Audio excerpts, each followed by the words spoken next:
Many cultures have rites of passage, particularly for adolescents, as they pass from childhood to adulthood. And many rites of passage involve trials by ordeal, people going to the edge of death and then coming back again.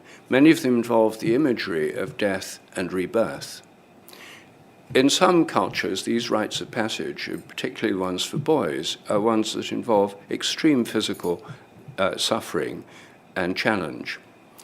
Native Americans have vision quests where people fast and go into the wilderness for days in great danger, and some die.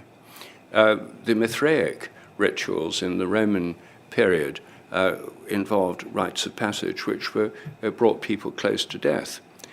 The Roman Emperor Commodus was a kind of Mithraic priest, and he insisted on doing some of these initiations himself, officiating at them. He went too far. He actually killed one aspirant Mithraic person who was being initiated. They go to the edge. Well, we know now a lot more than we did before about near-death experiences as actual experiences. These have been widely studied in medicine because nowadays so many people who would have died in the past no longer die thanks to coronary resuscitation techniques and modern medicine. So near-death experiences are now far more common than they ever were before, and they've been documented and studied in great scientific detail. When people nearly die in a near-death experience, they often find themselves floating out of their body, often looking down on their body and see nurses and doctors working on their body. And then they often find themselves going through a long, dark tunnel and emerging into the light, where they find themselves in a state of love and bliss, and often meet loved ones, departed loved ones, or spiritual beings or beings of light. These are very well documented, and many people have rather similar experiences. It's not just the experience which is so important and interesting for those who have them, but the effect it has on their life thereafter. Most people who've had near-death experiences say that it's changed their life, that they've died and they've been reborn, and that they've lost the fear of death. And many of them change the way they live. They start doing more to help other people, and they take on their life takes on a more spiritual tone. Now, in the light of this knowledge we now have about near-death experiences, looking back, a lot of these initiation rituals make much better sense. The one that I think is thrown into sharp relief by this is the central initiation ritual in the Christian tradition, namely baptism.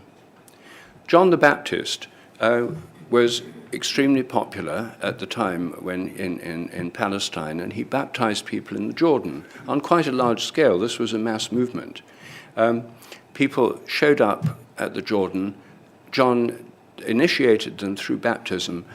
He held them under the water, and they then later said they'd died and they'd been born again.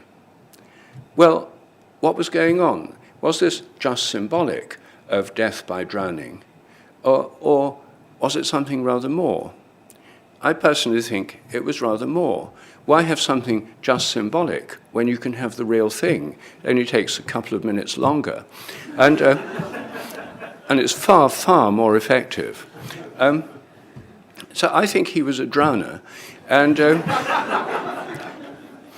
And I imagine that people would queue up on the banks of the Jordan, and he probably had a team of helpers to help the resuscitation process, and one after another would be held under, and then they'd go off, and I suppose he'd say, "Next, please." He did it on a large scale. Jesus himself was baptized by John, and it was a moment of a spiritual illumination for Jesus. It was the very beginning of his public ministry. Straight after it, he went into the wilderness for 40 days of fasting, a kind of vision quest. So this was a fundamental rite of passage. But by the 2nd or 3rd century in the early church, people had more or less given up baptism by total immersion because people were no longer being converted themselves. It was their children who were born into Christian families, and they wanted their babies protected. So infant baptism through the sprinkling of water began. Then it was just symbolic.